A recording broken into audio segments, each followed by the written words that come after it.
This is our news and analysis episode for October 2022, where we look at how Disney films and parks and other experiences are changing and what these changes mean for the future of the company. Last week, I posted up the story about how Disney World prepared for and experienced Hurricane Ian. The episode went up early, very early on Friday morning, as it covered a story that just then was developing. On Friday evening, I had a chance to walk through the Magic Kingdom, the first day the park was open after the storm. It was amazing how quickly crews worked to restore the park. At the back of the Ticket and Transportation Center parking lot were about 100 RVs and trailers parked there for safety during the storm, as Fort Wilderness remained closed. Many of those RVs and trailers remained there for the entire week, as Fort Wilderness was closed until Friday. For other hurricanes, the campground has been closed as long as 2 weeks. Because of the endless trees and open space, it takes days for the horticultural team to finish their work there and mark the campground safe for campers to return. Typically, Disney puts displaced campers up at one of their resorts so long as there is room. This time, a lot of displaced campers were moved over to the Art of Animation.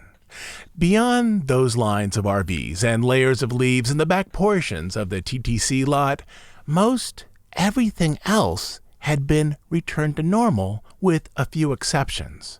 The flags at the TTC were still raised, but ripped. Some of those white flags featuring Mickey were shredded. The construction area for the new DVC area at the Polynesian was completely filled with water. But inside the parks, all of the walkways were clean, and you couldn't tell that a storm had pulled through 2 days earlier. This proved true on Saturday as well, as I walked through Epcot and Hollywood Studios. In areas in Kissimmee and Orlando around the resort, cleanup was still going on for days after the hurricane. On Sunday morning, I went to the Starbucks in Celebration. This is one of my favorite haunts for getting work done around the resort. And on street after street, branches and leaves had been raked into piles but not yet picked up. Some sidewalks were still dusted with a green layer of vegetation that covers most everything in Orlando after a big storm. Even the Polynesian, with all of its gardens and plants, looked great a couple days after the storm. So the Disney Resort clearly invested a lot of labor to quickly reset the parks and hotels, with the exception of the campgrounds at Fort Wilderness. Those, as I mentioned, didn't open till Friday, October 7th. But the hurricane and the length of the story surrounding it led me to post only that story by itself last week. There were 2 other stories that I had initially intended to post with it to round out our news and analysis episode for the month, until the hurricane increased in severity and the details around it increased as well. So, over this past week, I added more segments to our monthly news and analysis episode. This is now a very chunky episode. This past week, I also recorded and posted up another segment of our audio guide to Disney World that's being built over on Bandcamp. But here in this news and analysis episode, we have a half dozen segments to explore. If you listen to these episodes while commuting to work in your car, this may be a 2-commute episode. And if you listen while you walk or run, you might be able to get an extra mile or even 2 out of this. That is, we have a wide-ranging episode with a lot of stories to cover. But before we get to them, I need to thank another group of new Bandcamp subscribers. We're an ad-free, listener-supported podcast, so these are the people who keep this podcast going. Thanks today is going out to Jasmine, Angelus, Alwyn, Rob, Smith, Jesse, Chris, Mr. People Mover 31, John, and Bruce. Thanks to each of you for supporting this podcast. And now, let's jump into a bunch of stories arranged for today's show.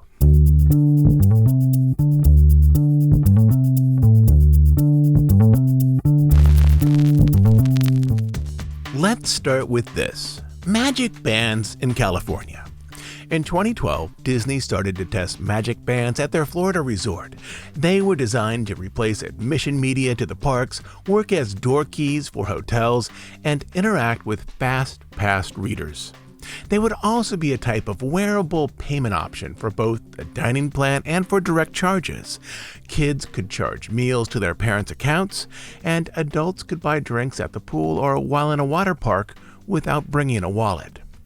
At the time, in 2012, Marilyn Waters, a spokesperson for Disney Parks and Resorts, offered an extremely vague explanation to the public. Quote, "We regularly test new ways to make our guest experience even better than it is today," she said, which really explained nothing.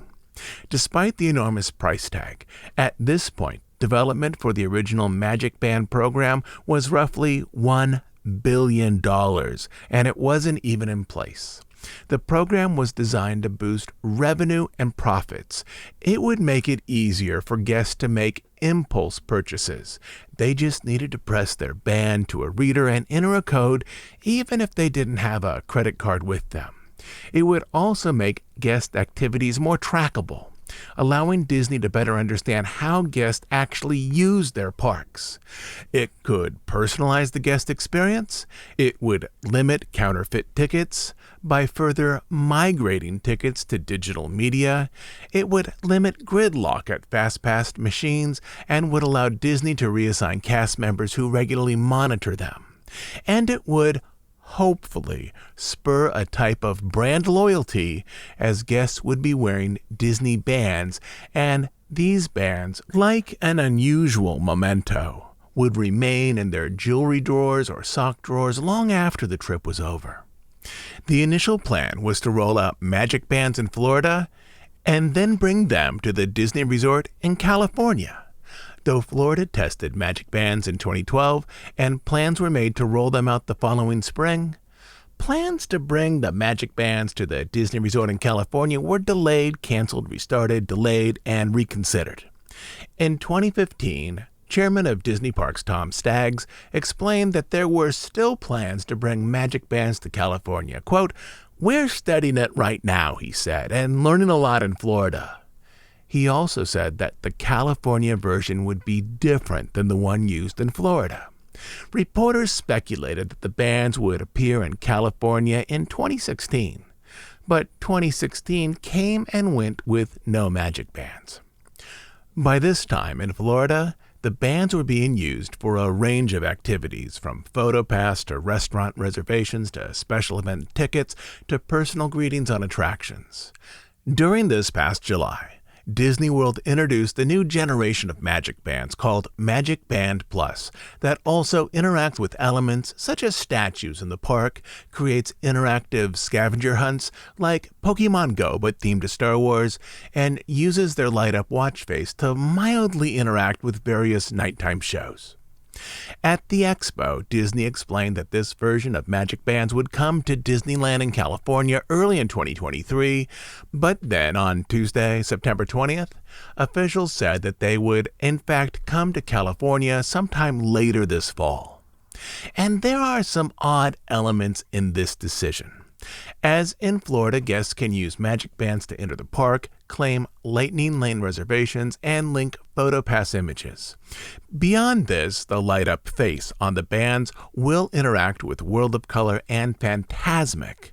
I'm assuming that these bands will also interact with various fireworks shows that the park presents in the near future.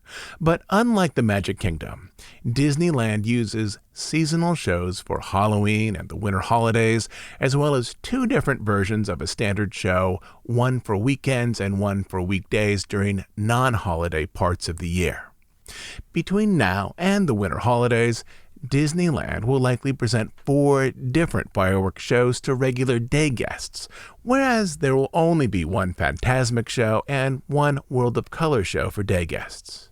Fireworks were not on the list of announcements, and maybe it's just all too labor-intensive to integrate this mini-shows with the bands before they debut in a few weeks. The bands will also work with the Bounty Hunters game in Galaxy's Edge, where guests collect bounties from data points around Blackspire Outpost and exchange them for virtual credits. In Disney World, there are 20 short missions on this game. I'm assuming that there will be the same number here. So, the pros and cons of all of this. The largest benefit to Disney of the Magic Band program is shifting payment media over to the Magic Bands, which is not part of the initial rollout in California. Magic Bands, in large part, have lowered the point-of-sale purchase barriers for most guests. That is, it's far more likely that guests will make an impulse purchase by using a Magic Band, simply putting the band on a reader to buy a soda or ice cream or a beer, as it doesn't feel like a traditional purchase. Each step of a traditional purchase, getting the wallet out, removing a credit card or cash, and so on, creates an opportunity for guests to change their mind about the impulse item. So the biggest driver for Disney revenue is, oddly, not included in the initial Disneyland version. Second, the Batuu Bounty Hunters game is made for people who regularly spend time in the parks, particularly on some type of annual pass. If you only go to Disneyland or Disney World once every year or once every 3 years, there are far more interesting things to do than the Batuu Bounty Hunters game. I tried the game out the day it premiered at Hollywood Studios. On that day, there was a short line to get assignments and trade bounties in for credits. After that day, I've never seen much of a line. If you've done everything in Galaxy's Edge 5 times, you may have a good time with the Bounty Hunters game, but if not, just go line up for Rise of the Resistance one more time. It's a far better use of an afternoon.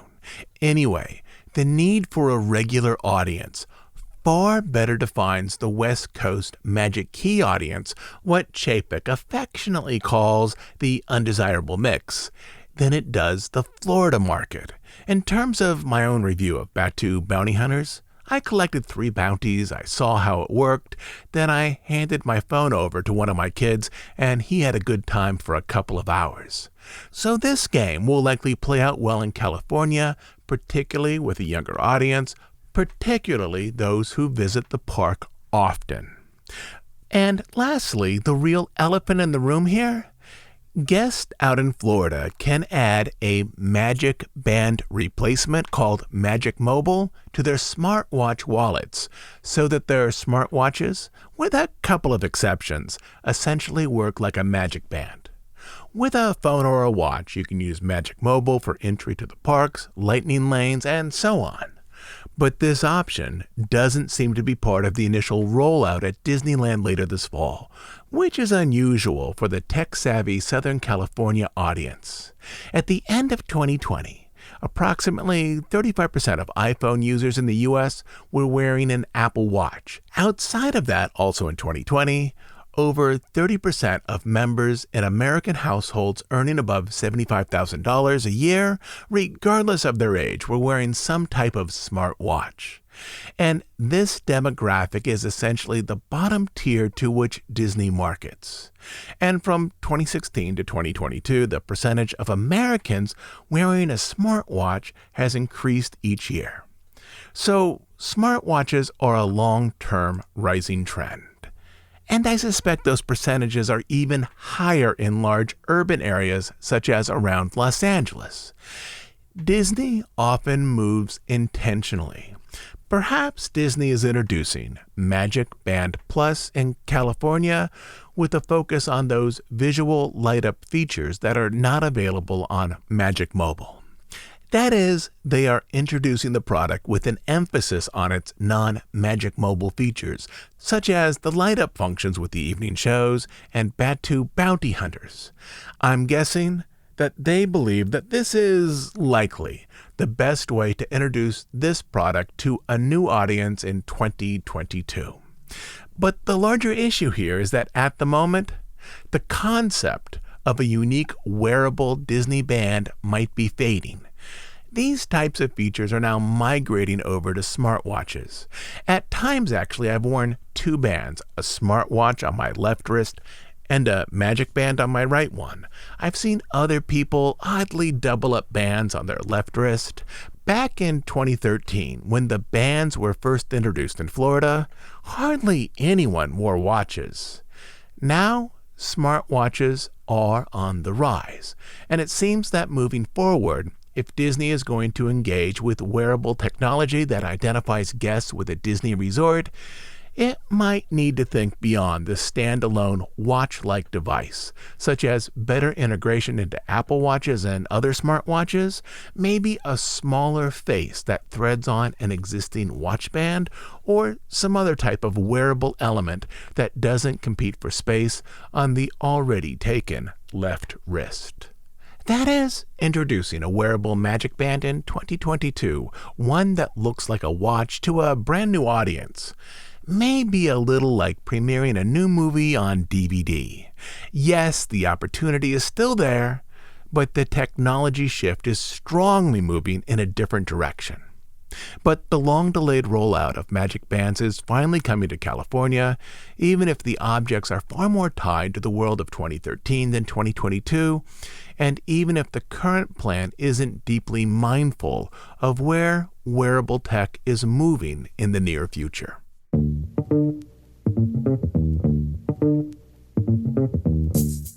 Before we all kick into our next topic, we're going to go down a little tangent. We're going to set you up to use Magic Mobile if you're using a smartwatch. So last weekend, when I walked through a few parks, I looked around to see how many people were wearing both a smartwatch, like a Apple Watch, and a Magic Band. And oh my, there were all kinds of people with a smartwatch on one wrist and a Magic Band on the other, or people double banding both on one wrist. And so this all suggests that Disney maybe hasn't effectively got the message out about how to use Magic Mobile. And maybe Disney is not overly incentivized to get this message out. Maybe they'd make a little more money by keeping the news somewhat quiet and instead highlighting what the new Magic Band Pluses do, as they can sell those for $40 a pop. So I'm going to help get the word out a little. You can set your Apple Watch or a Google Pay-enabled smartwatch so that it will function almost exactly like a Magic Band. You can tap into a park or into a lightning lane. If you have a hard ticket for an after-hours event, you can use your Apple Watch to tap in for that as well. I used my Apple Watch to tap into Mickey's Very Scary last week. It worked just fine. You can use it for PhotoPass and to charge purchases back to your room. The two main things that an enabled smartwatch won't do right now are unlock your hotel room and signal your presence inside of an attraction, such as the Haunted Mansion, that has an automatic PhotoPass location on the ride itself. It's fairly easy to put Magic Mobile on your Apple Watch or other smartwatch. To start the process, open the My Disney Experience app. On the main page, you will find a module box halfway down the screen that says Disney Magic Mobile, with literally nothing more than an image of a mouse inside a rectangle that doesn't really tell you what this module does. Also, that main screen is littered with boxes that say mobile ordering, mobile checkout, Magic Mobile, and so on. So I understand why so few people have figured this out. Inside that Magic Mobile box, you'll find a description of the service exactly as we've discussed here, and then down at the bottom of that screen, a button that says Set Up Your Pass. This screen will bring up an image of your Disney Express Pass, which is essentially all of your tickets, whether they be individual day tickets or an annual pass or a special event ticket. Those will all be attached to this Magic Mobile Express Pass so long as they are under your name on your My Disney Experience account. At the bottom of that screen is a second screen that adds your Disney Express Pass to your digital wallet. It's just like adding a credit card to your digital wallet. So long as your phone's digital wallet is paired to your watch at this point, you should be good to go. You can tap your smartwatch to a tap style to enter a park in lightning lanes just like you would a Magic Band. To make room charges, you will find that the Disney Express Pass is in your digital wallet, and you can use it the same as a digital credit card. If you want in-ride photos, you'll need a small workaround. I simply keep an old Magic Band in the outer pocket of that backpack that I take to the parks with me. And the PhotoPass reader in the attraction picks the signal up just fine. Again, this only works at Disney World, not at Disneyland, at least not yet. But with this, you will no longer have to do a watch and a Magic Band when visiting the Florida resort. And now, let's go on to our next story.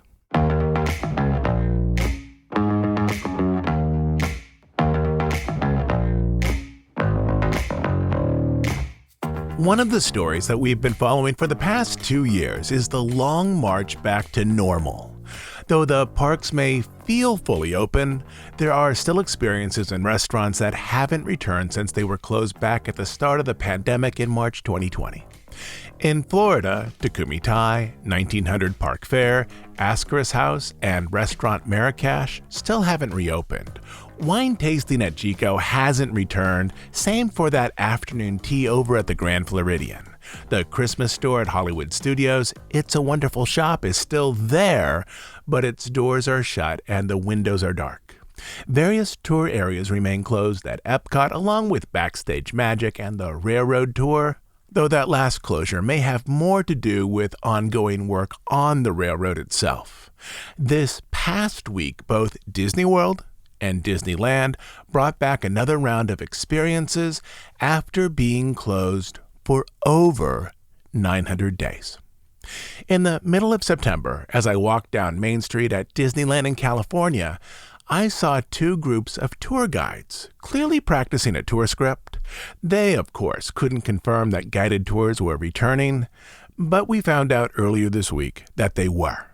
The old Walk in Walt's Footsteps tour has been remade as Walt's Main Street Story Tour, which is a design tour of Main Street with a discussion as to how the atmosphere there relates to Walt's boyhood years in Marceline, Missouri. Like Walk in Walt's Footsteps, this tour concludes in Walt's apartment above the firehouse, this time, though, with refreshments on the back balcony. The balcony, which is really more of a small landing, overlooks the back of the Jungle Cruise and is fairly close to Schweitzer Falls. The refreshments aspect of this tour on the balcony almost surely limit the size of these groups. It looks like tours will have a maximum of 14 guests, which will be tight for that balcony space. On November 11th, Disneyland will also bring back its Holiday Time Tour, which looks very close to the Holiday Time Tour that existed before the pandemic. Disneyland used to have a tour called the Grand Circle Tour, which included a ride in the Lily Bell.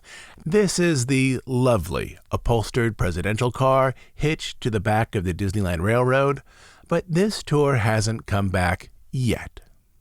Over at Disney World in Florida, about 3 months ago, it seemed likely that some of those Epcot tours would soon return when new pricing was displayed on their web pages. This past Tuesday, over in the Seas Pavilion, 2 backstage experiences reopened. Dive Quest, which is a scuba experience, and Dolphins in Depth, which includes an encounter with typically 2 dolphins on the surface platform at the top of the Seas tank. We covered both of these tours in rich detail in our AGD series on Bandcamp. If you're interested in learning more about them, that episode is called AGD 11, Swimming with the Fish at Epcot. And over in the Land Pavilion, this past Sunday, the day after Epcot's 40th, the park relaunched the Behind the Seeds tour in the pavilion's greenhouses. I've been on this tour at least 10 times in the past 3 decades, including this past week as it reopened, but we've never covered it on our podcast. It's a good short tour if you're taking guests to the park. So I want to take a few minutes to cover it right now. Behind the Seeds goes back to 1993, one of the first behind-the-scenes experiences at Epcot, when it was simply called the Greenhouse Tour. Its name was changed to Behind the Seeds in 1996. But both in 1993 and 1996, the tour is almost the same as it was then as it is today. It starts with a video presentation explaining how the 4 greenhouses use tiny wasps to stop leaf miners from reproducing. Leaf miners are insects that, by burrowing into leaves, can destroy plants. From there, groups of about 20 walk through the 4 connected greenhouses behind the land pavilion. These are the same greenhouses that guests see on the Living with the Land boat ride. Guests have an opportunity to inspect drip irrigation systems, hydroponic systems, and aeroponic systems, where a plant's exposed roots are sprayed with a mist containing nutrients. Guests also walk through the aquaculture area, where they can view up close fish and shrimp in farming tanks. Typically, they participate in feeding the tilapia. The boats flow counterclockwise through these 4 greenhouses, and the walking tour moves in the exact opposite direction. Starting with the creative greenhouse, this is the greenhouse where crops are grown without soil. Next, it moves to the production greenhouse, where high volumes of tomatoes, peppers, and cucumber plants are cultivated, along with a high-density display of hydroponic lettuce production. Next, the temperate greenhouse, then the aqua cell, and finally, the tropics greenhouse, with its display areas of cacao, bananas, and sugarcane. 29 years ago, when this tour first opened, the 1-hour excursion was offered at $5 per person. It was also a feature of the first Flower and Garden Festival in 1994. From there, it became a staple of the Epcot experience. Presently, though, it's $35 per person, but there are DVC and annual pass discounts. Typically, tours are led by students in the Disney College program who work in the greenhouse and are majoring in agriculture or plant biology. Though when I took the tour this past week, it was led by a longtime cast member who was absolutely thrilled to be giving tours again. If you're interested in what might be next to reopen at Disney World, my money is on Monsieur Paul. This is the fine dining French restaurant above Chefs de France. Some of the dishes here have been fabulous. The restaurant itself also has excellent views of World Showcase Lagoon for the fireworks at night. You can watch them from the second story through windows looking out at the water. The restaurant has been closed, like other things, since March 2020. Sometime in the last few weeks, the restaurant posted a new menu and new pricing structure on its webpage. I stumbled across this at the end of September. Before the pandemic, Monsieur Paul offered an a la carte menu along with a 4-course and 7-course prefix menu. The 4-course menu was $90 per person, and the 7-course menu was $120. The new menu, at least as it's presently posted, only has the 7-course option. The price has also increased from $120 to $175 per person. The newly posted menu likely means that Monsieur Paul will be among the next group of offerings to return to Disney World.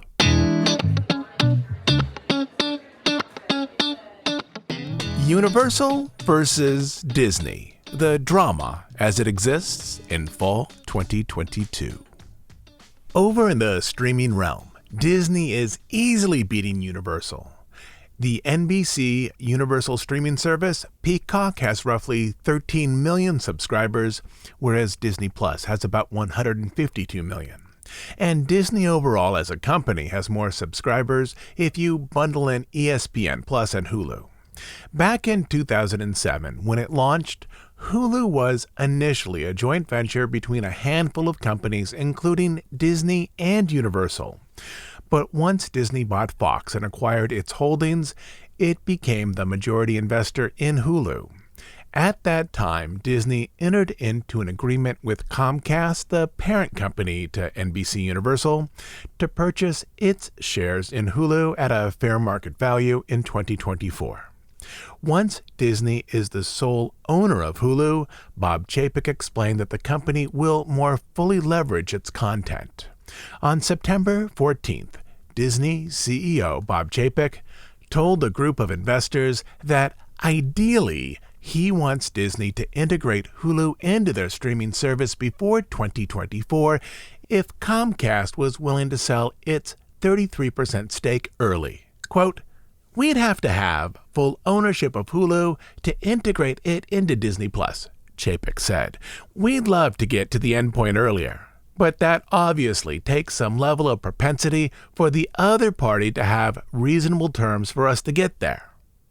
In the world of streaming, Disney is currently in the number 2 spot behind Netflix. Disney again has 152 million subscribers, while Netflix has 220 million. Disney has said at times that their company has more subscribers than Netflix, but this is only true if you add in those who subscribe to ESPN Plus and Hulu, which Disney, as a majority stakeholder, claims as one of their properties. There are other differences between Disney and Netflix. Most notably, Netflix makes a lot more money per subscriber than does Disney. But a deeper integration of Hulu into Disney Plus would likely help Disney move closer to the number of subscribers held by the industry leader Netflix. But in the current streaming wars, NBC Universal has no obvious path to become a significant player in the streaming market. Even Apple Plus, created by a company with no substantial media holdings, now has 25 million paid subscribers and 50 million overall once you add in all of those free one-year trials customers received when they bought a new Apple product. But over on the park side, Universal is more hopeful, especially after the lack of announcements at the D23 Expo. Disney World will certainly need to do something with Dinoland at Animal Kingdom in the near future, and if nothing else, from that same presentation, when offering up extremely light artwork about some of what Josh D'Amaro called thought starters for expansion areas at the Magic Kingdom, the company likely learned that for the 7,000 fans in the room, the deepest interest for the 3 projects was centered on a themed area focused on the villains, with many of them no doubt being classic villains such as Maleficent, who was shown on screen. There was certainly enthusiasm for projects based on Coco, Zootopia, Moana, and Encanto, all fairly recent films, but the response was far larger for the Villains project. This information was likely useful feedback in terms of classic Disney versus contemporary Disney for company executives.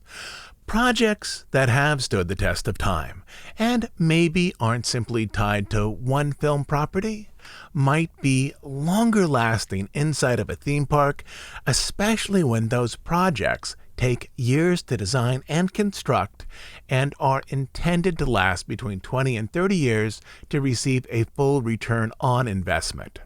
A similar observation might have been the takeaway from Galaxy's Edge. At Kathleen Kennedy's suggestion, or perhaps insistence years ago, the theme of the then unnamed Star Wars land was shifted away from the original trilogy and centered on the third trilogy, a trilogy that once it was released, faded rather quickly into the background. On Disney Plus, all of the Star Wars series so far, from The Mandalorian, even with an appearance by Luke, to Obi-Wan, also with a focus on young Luke, to Boba Fett and now Andor, have turned away from the third trilogy and focused their stories somewhere around the original trilogy, while villains like Kylo Ren slowly passed into memory. I'm pretty sure that already someone over at Disney has estimated the number of years before Disney will need to update Rise of the Resistance with a villain that is more central to what then will be of guest interest. That is, how long will people remember and have a strong reaction to Kylo Ren? My guess, there are about 10 to 15 years left before that ride needs a refresh as well. But all of this moves away from the main point. At the moment, Disney has presented thought starters, and even if one of these thought starters is approved for development in a year, it will still take 2 to 3 years to finish designs and model everything out, and then another 3 years to build it. If the art presented at the expo was any indication as to the depth of present development, the most detailed Miniland was that of Moana, which could be a replacement or partial replacement for Dinoland. And the least developed was Zootopia and the Villains area. The Zootopia area, a partial clone of the Shanghai project, was little more than a vague skyline in the distance, and the Villains area had no detailed art. It was just an amorphous development shrouded by smoke or mist. But back to the main point of this segment. Though Universal is losing in the streaming wars, and losing by a lot, Comcast CEO Brian Roberts, speaking at a Goldman Sachs technology conference this past month, explained that according to his company's research, Universal was gaining market share. Quote, "We're then going to open a Nintendo area in Orlando in an entire new park, huge scale, called Epic Universe, kind of the size of Universal now, a whole nother park, hotels, restaurants in 2025, 26, period, massive construction going on now. We're investing in this business all over the world, and we're playing offense. Clearly, there's one other company, Disney, that has a fabulous parks business. We're gaining share.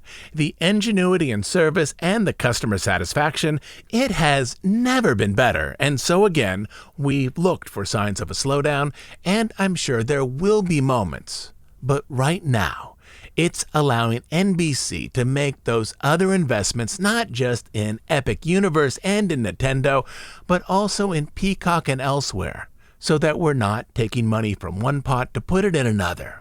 This is very much transforming the company with its own balance sheet.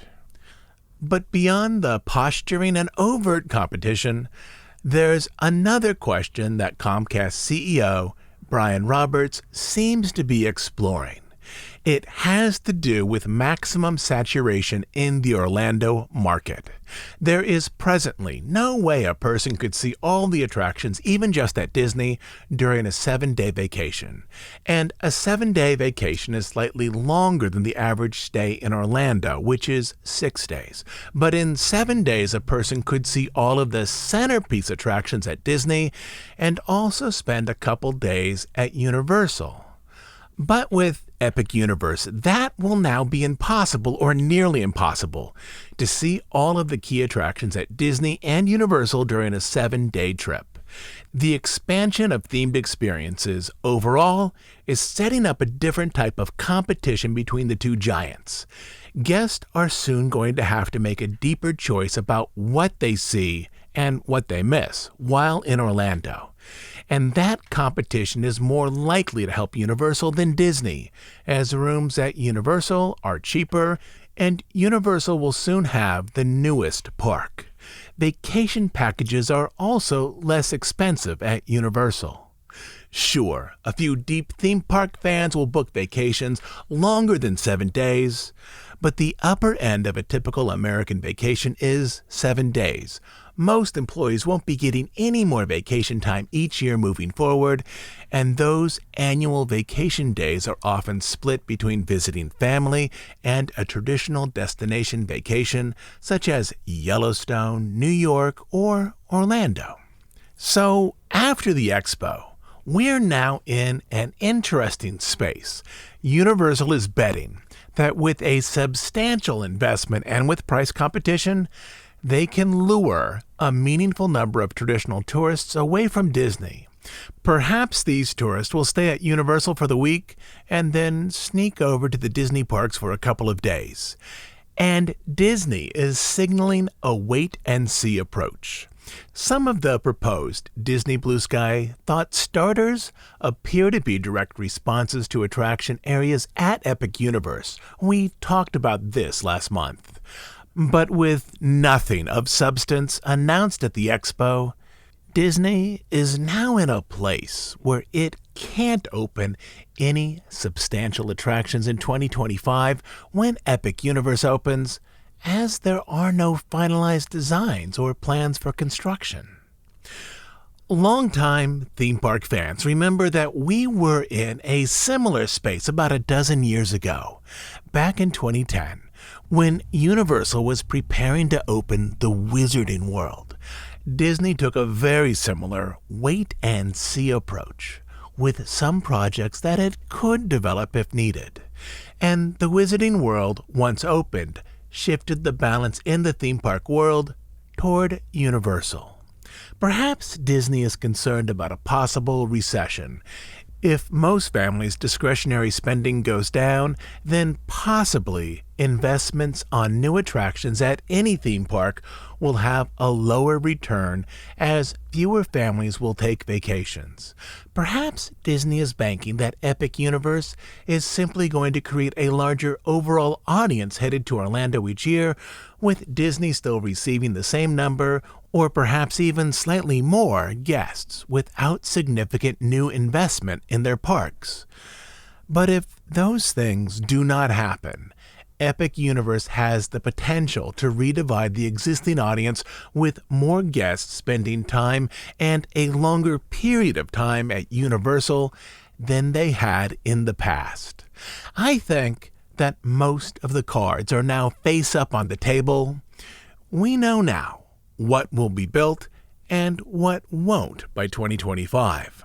We have a sense of the likely economic constraints for the next few years, and now together we wait and see as these dramas slowly play out.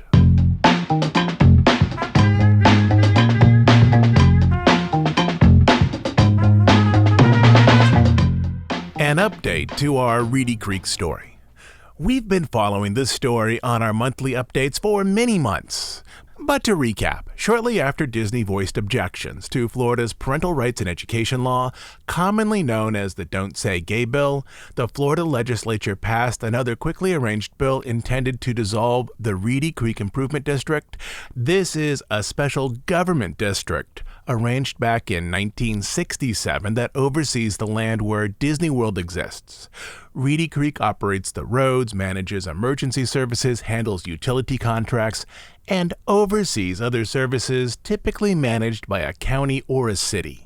Clearly, the state legislature assumed that Disney financially benefited by having a special improvement district, but in the days after the bill was passed and then signed into law by Governor DeSantis, most everyone in the state came to understand that instead of financially benefiting, Disney, through the special tax district, pumped millions into the district to support roads, emergency services, and other improvements needed to run a resort at a high level of efficiency. If the district was dissolved, the two counties around Disney World, Orange and Osceola counties, would need to then raise property taxes to pay for the services in what used to be Reedy Creek. If the district was dissolved, Disney would then also need to deal with the counties for various permit filings, which would add time and expense to various projects, instead of working directly and locally with Reedy Creek. And that brings us up more or less to June. By summer, Reedy Creek was moving forward as though the district would remain intact well beyond the June 2023 dissolution date.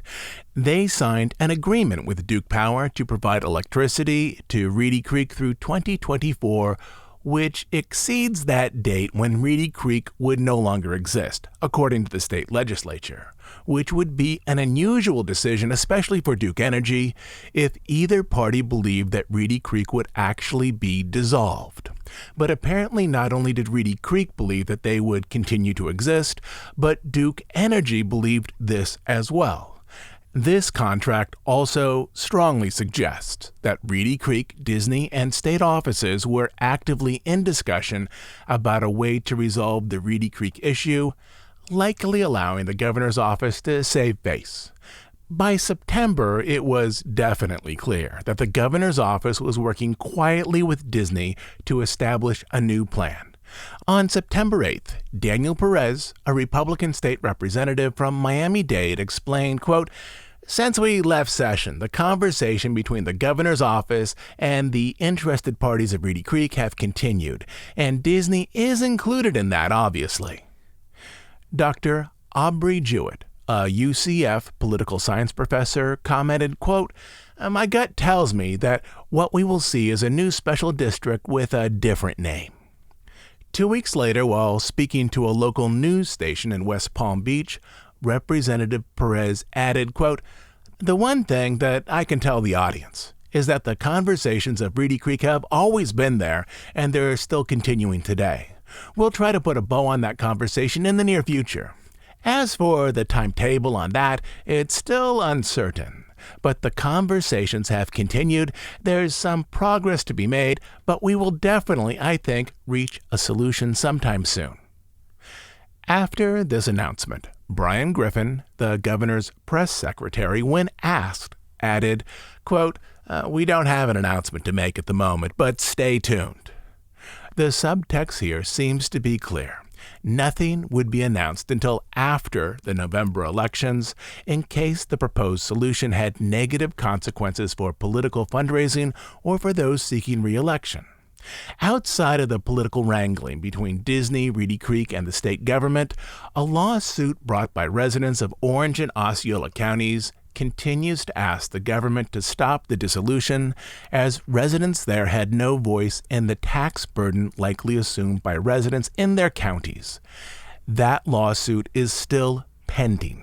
But generally, I think the signs are all in place that some solution will be announced, perhaps in December or early 2023, that will essentially keep Reedy Creek in place while limiting its authority, such as perhaps by removing its ability to create a nuclear power plant or an international airport, neither of which Disney was likely to build anyway. Perhaps the agreement might also include a symbolic change of name for the district. There are some other options here. Disney could sue, claiming that the bill, as a type of political retaliation, was designed to limit their First Amendment speech rights as a corporation, or Reedy Creek could challenge the validity of the law. But both of these options, in terms of lawyer fees, sound very expensive for all parties. And the most likely outcome is that an agreement will be reached so that business more or less moves forward as usual and that no financial burden falls to local residents, though nothing to that end has yet been announced. But now, let's move on to our next story. The countdown for Disney 100. We now have a date for when Mickey and Minnie's Runaway Railway will open in California. Friday, January 27th, which signals that at least a small portion of the reimagined Toontown will be ready on that date as well. It's likely only a small corridor of the revised area that will be ready on that date to allow guest access to the ride. The rest of Toontown is still not scheduled to reopen until spring 2023. Even with that, from what I understand, it will be a rush to make the January 27th date. That's about 3.5 months away. The ride is not finished, the building facades and backgrounds are not complete. Though the ride is a clone of the one in Florida, no full testing has been done on the one in California yet. If there is time for cast member and pass holder previews, I'm guessing these will either be abbreviated or shifted to dates after the attraction officially opens to the public, assuming that the installation team can make that very tight January 27th target date. The opening of this attraction is part of the push to organize a successful campaign to market the American parks, with this event kicking off Disney's 100 Years of Wonder. The 100 years refers to the anniversary of the date that Walt and Roy started the Disney studio back in 1923. There were previous Disney studios in Kansas City, but the one in 1923, arranged in Los Angeles, was the effort that led directly to decades of success. It's no secret that the campaign for Walt Disney World's 50th anniversary didn't go as planned. Part of that was related to the pandemic, but part of that was related to a limited vision with the entertainment that did show up in the parks. Magic Kingdom, Epcot, and Animal Kingdom all presented new shows that ultimately felt like emotionally limited jukebox musicals designed to market recent, or at least mostly recent films without having an underlying concept that was developed, explored, presented, and ultimately conveyed to viewers. One of these three shows, Kite Tales, has already closed, and the other two, Harmonious and Enchantment, both expensive productions originally intended to play for many years, now have end dates in the coming year. The January 27th event is the first step to reorganize a campaign with a focus on different park elements. At Disneyland, primarily Runaway Railway. At Disney World, primarily the Tron Coaster, that will recenter the image of the parks with the American public.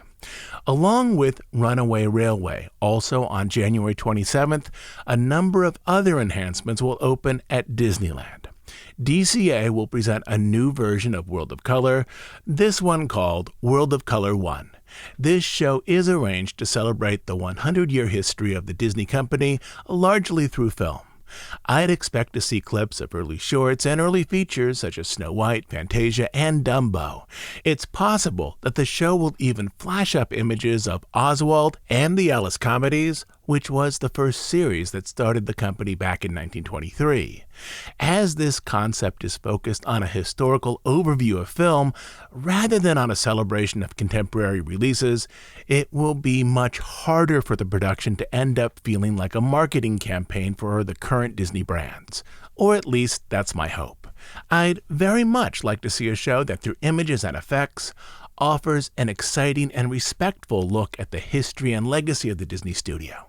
The show specifically is supposed to explore how early efforts at the Disney studio led to the initial features and then later films. But I should point out that the poster for World of Color 1 is filled only with film images going back to the mid-90s. Over at Disneyland, also on this same day, January 27th, the park will premiere a new fireworks and projection show called Wondrous Journeys, which is supposed to include nods to all 60 of the studio's feature-length animated films. I'm not sure exactly what a nod means in this context, but I'm very curious how they will include a nod to the 1943 Disney animated feature Victory Through Air Power, which was a non-fiction animated argument that America should shift its emphasis from ground and naval forces to aerial attacks in Europe during World War II. In terms of those 60 animated features in chronological order, this one is number 8. But if this fireworks spectacular as well is a retrospective, demonstrating how early artistic traditions evolved into later productions, also grouping scenes so that an audience can understand how key Disney themes developed over decades, this show too has the potential to have more depth and better connect with an audience than the nighttime shows developed for Disney World's 50th. Along with these announcements, Disney revealed that for the 100th anniversary, the castle in California would receive a new set of banners and flags, which seems appropriate. They would also install 2 fountains in the castle moat, one on either side of the drawbridge. I'll have to see what these look like, but presently the moats offer lovely reflection pools for the castle. And though the Disney castles are by no means a historical recreation of actual medieval castles, they tend to stick within the framework for medieval castles at least during the day. Drawbridge, turrets, parapets, moats, flags, and so on. So I'm not sure exactly how modern fountains would contribute to this design conceit. But the parks do all kinds of crazy things with the castles at night, from projections to Tinkerbell. But during the day, they've traditionally featured elements of medieval design as first interpreted in the animated films and then adapted into the parks. So again, I'll have to actually see how these pan out in person. The last announcement for Disneyland concerns the Magic Happens Parade. This was that ill-fated parade that premiered 14 days before Disneyland closed for the pandemic.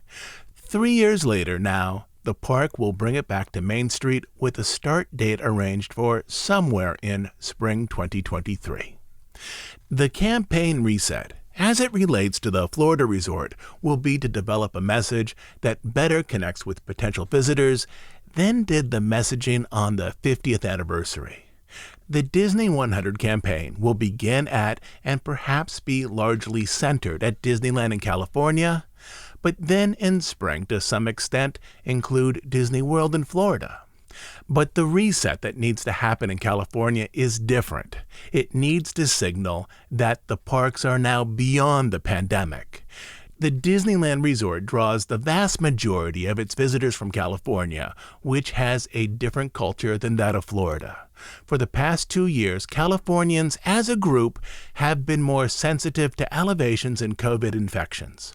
In California, per-guest spending was up this past summer, due in part to Genie Plus, but overall attendance was still down. This was what CEO Bob Chapek was complaining about on the last earnings call, when he explained that Disneyland had an unfavorable mix of attendees. If Disneyland was deeply important to you, and if you were also a Magic Key holder in California, you had likely returned to the park. But if Disneyland was only a casual interest for you, something that as a Californian you experienced only every 2 or 3 years, you are more likely not to have returned to the parks yet. This is the underlying problem. Convincing casual fans to return, as those casual fans buy hotel rooms and meals, whereas those dedicated Magic Key holders tend to cruise in after work for a few hours or spend half a Saturday in the park. Disneyland is trying to convince more of those casual fans to return. And here is where this current plan has significant exposure to risk. If we have a lower number of COVID cases with minimal hospitalizations this coming winter, the kickoff in January is poised to deeply reset the local California mindset about Disneyland and mass entertainment. If, however, COVID returns this winter in force with mask mandates in California and other limitations, this kickoff will arrive at the exact wrong time to convince local families to book a trip to Disneyland, to stand shoulder to shoulder with thousands of other people on Main Street to watch the fireworks, or to do the same over in DCA watching World of Color. The two biggest peaks of COVID both arrived in January. The second week of January 2021, and then again in the second week of January 2022. If the U.S. has another substantial rise in COVID this January, it will undercut one of the primary messages that the company is trying to deliver to the California audience, that the troubles of the past 3 years are now over, and that together we should celebrate the first 100 years of Disney films inside the parks. This aspect of the timeline is a gamble, a risky one. But if COVID is low and it pays off, it should finally reset the California audience to a pre-pandemic view of large gatherings, such as at the parks. And that closes out our monthly news and analysis episode. Over on Bandcamp, I'll post up another section to our audio guide to Disney World later this week. When the guide is entirely done, this will be the first Disney World guide specifically arranged for audio. Inside the Bandcamp album are tracks or chapters so you can quickly find what you're looking for. My guess is that a lot of you here are audio people, and you'll be more likely to engage an audio guide than a traditional book guide. Also, the audio guide will almost surely make your next trip better. The modular format will also allow me to update it as we move forward. There's still many sections to record and edit, but another section should go up later this week. And beyond that, I'm putting the final touches on the material for our longer series later this fall right now, but more on that in a couple of weeks. Lastly, we're an ad-free, listener-supported podcast. We put out a new show every week for listeners around the world to enjoy. But without subscribers, we would simply cease to exist. We do just two things: deep dives on stories related to the history of the Disney studio and parks, and news and analysis of current events as they relate to the Disney Company. If you enjoy these episodes, you can support our efforts by becoming a monthly Bandcamp subscriber. On Bandcamp, you'll find dozens and dozens of extra episodes, but the best reason to subscribe is to make sure that this podcast continues to exist. You can subscribe at dhipodcast.bandcamp.com. I'll also leave a link down in the show notes. Until next time, this is Todd James Pierce.